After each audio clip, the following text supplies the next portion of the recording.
తన మందిరంలో ప్రకటన 4:3 అను ప్రసంగం చేయుచుండగా దేవుని వెలుగు వచ్చి మందిరపు వెనక గోడ మీద అందరు చూస్తుండగా 7 సంఘకాలముల చిత్రమును గీసెను. అందరు చూస్తుంటే 7 సంఘకాలముల చిత్రమును మరి ఆ గోడ పైన గీసిందట ఆయన హస్తం.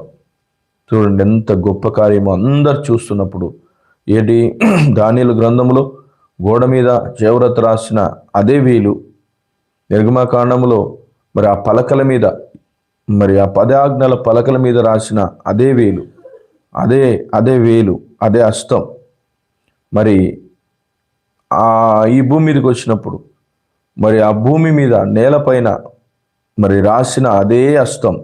ఇప్పుడు ప్రవక్త వాక్యం చెప్తున్నప్పుడు 1961 జనవరి 8 తన చర్చిలో ప్రకటన గ్రంథం 4 మీద ఆయన వాక్యం మాట్లాడుతున్నప్పుడు చెప్తున్నప్పుడు అదే హస్తం వచ్చి అందరు చూస్తుండగా ఆ వెలుగు వెనక గోడ మీద మరి 7 సంఘకాలాల వివరణ అనే ఆ పటమును గీసిందట.